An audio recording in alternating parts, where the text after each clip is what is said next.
Well, in Eyam today, Derbyshire, the Peak District. Now this is the original plague village where somebody brought the plague up from London and the village chose to shut itself down and not let anyone in or out.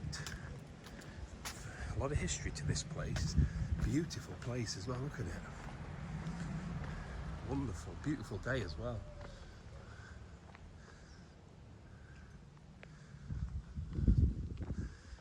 But yeah, this is the church and this is where people are buried who were, look at this one.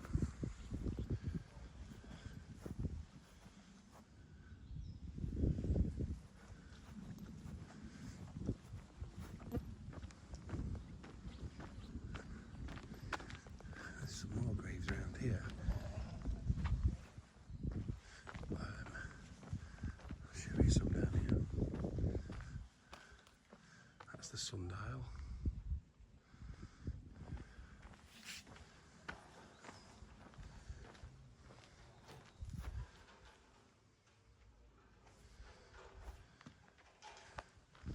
Another one here.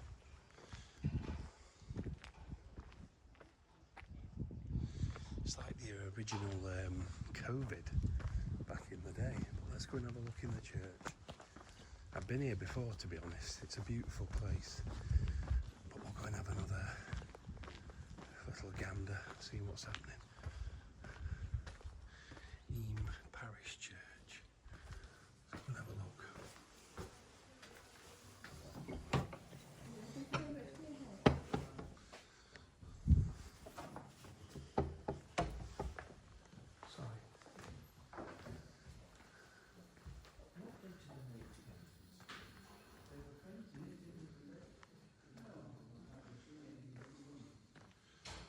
Lovely church.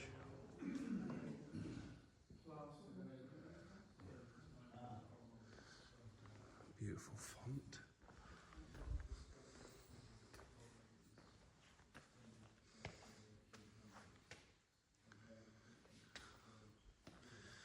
Right, let's go outside. Right, we're out the church now. Beautiful church. Really nice. Some wonderful graves here as well. That's the church. And we're going to go and see. There's a row of cottages here. I'll show you in a minute. And they all died from the plague. But it's quite famous. So let's go and have a look at them. They're on the right hand side. Yeah, I love this church. It's bloody beautiful. Here's the cottages. This is the first one. This is the Hawksworth family. Peter, the third victim, died on the 23rd of September 1665. Humphrey, aged 15 months, died 1665. John was a survivor. Altogether 25 relatives to the plague.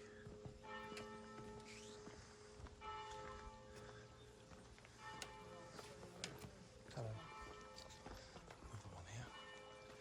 This is another plague cottage. Beautiful cottage. Mary Hadfield, formerly Cooper, lived here with two sons, Edward and Jonathan, new husband Alexander Hadfield, and employed hand George Viccars. George Viccars, the first plague victim, died 1665, September the 7th.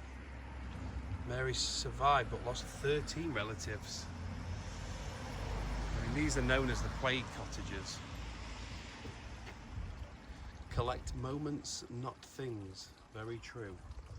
Very true. I've got used to my arthritis, to my deniers. I'm resigned I couldn't cut my bicycle, but God, I miss my mind. This is another beautiful cottage. One of the plague cottages. This is Rose Cottage. 9 members of the Thorpe family lived here and all died. So this was basically the original village of kind of the COVID of the day, and they all decided to not leave and contain the plague within the village and not spread it, because it came up from London. I believe it was a soup maker sent something up to someone, and that's how it spread. This is the annual roast sheep. So good, isn't it? Revolving sheep roasting. Let's go and have a look at it.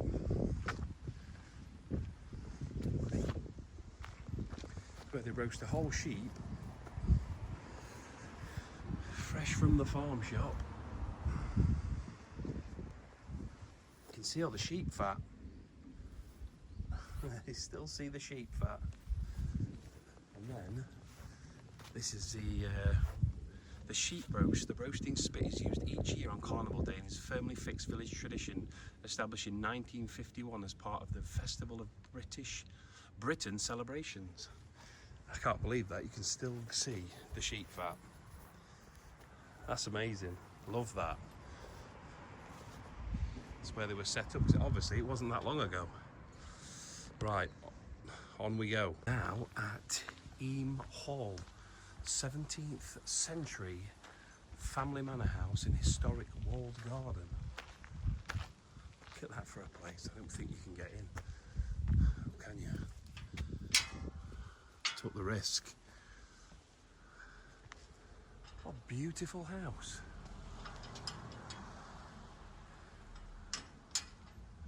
What a wonderful house. Said it's private, but I've got to have a look, haven't I? I'll probably get told off, but hey.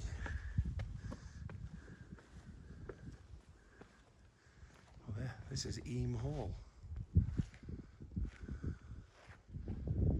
Beautiful place.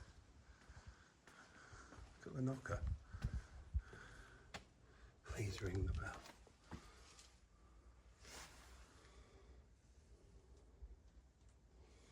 Not sure if you're allowed in.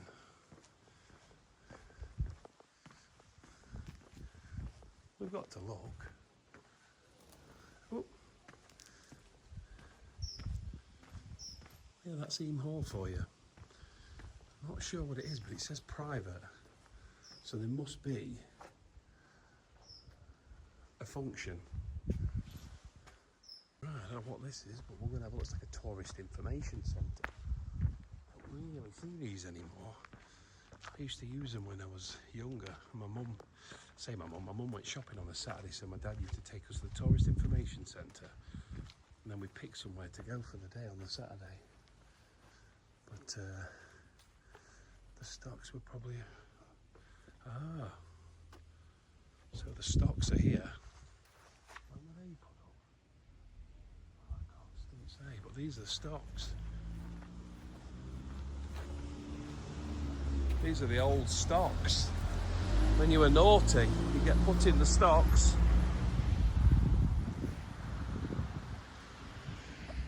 What's this one? The Brick House.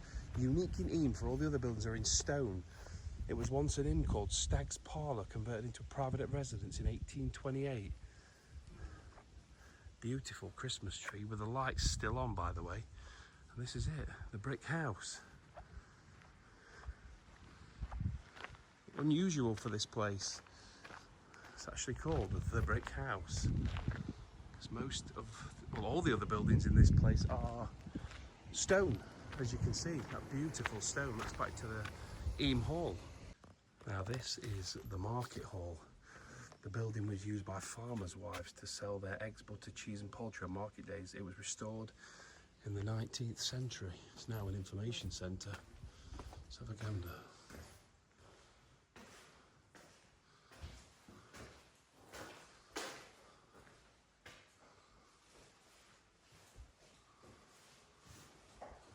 There's the plague story. How it arrived. Yeah, it did come by cloth. Cloth arrived from London to a tailor on Church Street. His wife asked the journeyman tailor George Viccars to hang it out to dry. Out hopped the fleas, bit George, who died a few days later. The plague swept through the village. So Eyam basically self-imposed a quarantine. That's crazy. That is crazy, but brave.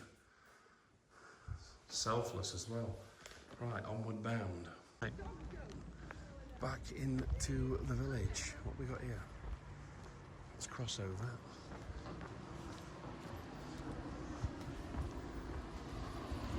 This is the courtyard at Eyam Hall. we won't be shopping and eating because it's bloody closed. It must close on a Monday. No coffee for me. So yeah, I don't know the date. Don't know when it opens, but that's what they do here normally. Well, onward bound. Right, I've got another house here. The old house. An old house barn. Richard Furness's house. We'll have a walk up. We might get told off, but we'll have a gander.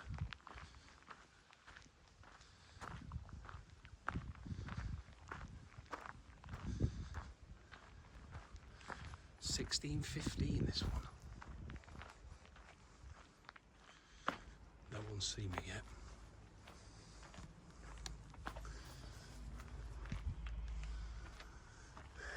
Doesn't look like it's occupied anymore. No. Let's have a look.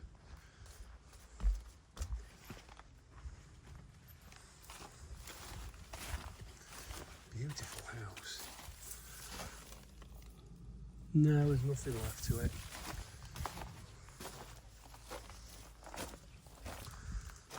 But this is one of the beautiful houses in Eyam, which I think is now being done up. But what a beautiful place. 16.15. This one. Lovely little house. Onward bound. And another cottage, West End Cottage, this one. Built in 1553 and the following victims of the plague. Looks like the Wilson family. 1, 2, 3, 4, 5, 6, 7, 8. 2, 4, 6, 8, 9. 9 this one. Come across these now. Troughs. Just at the bottom of the hill. And they're called Hall Hill Troughs because of the nearby Bradshaw Hall. First public water supplies in the country. They supplied regular domestic water for nearly 350 years. I don't know if you're drinking that anymore, but what a lovely, lovely thing to wander upon. One of the first public water supplies in the country. Amazing. Onward. Well, now we're at the top of the hill in Eyam and we're at Mompesson's Well. If you look behind the railings under the Huddeston, you'll see water supplied by a stream, not a well. It was once used as a watering place for pack horses. We get water at home through a tap. Years ago, everyone in Eyam drew water from troughs like this. Wow. Let's go and have a look at it. Down the bottom here. It's a right little adventure, this village. Not many people know about this, and this is one of the... It's called Mompesson's Well. And this is where pack horses used to drink from. The village used to get water. Oh, there's coins. There's no water today. But there's some money down there, because people, I guess, they've been making a few wishes. But yeah, that's Mompesson's Well. Just randomly. Just in the middle of a field by the side of the road. I love history. It's so fascinating. Right, onward. Right, now we're en route to an old mine at the top of Eyam called Lady Wash Mine. You can see like a chimney stack there. Onward, let's see. Well, there it is. Lady Wash Mine. Abandoned, of course.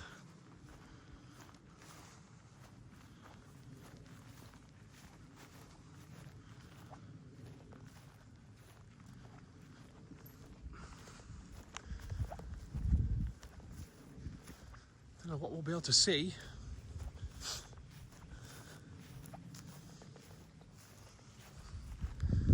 Let me correct that.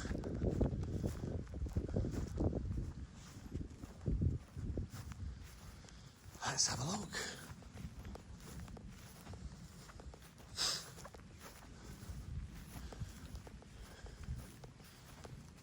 looks sealed. Yeah. No way in there.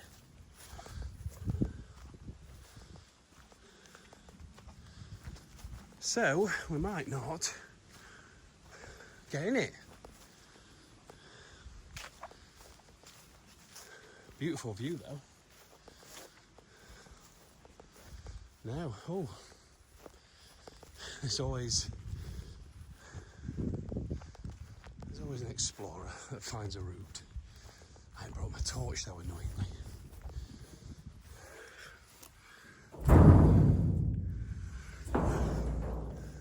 I'm not that arsed about that, it stinks. But this is it. The old mine, but what a view. What a view. Let's have a look down here.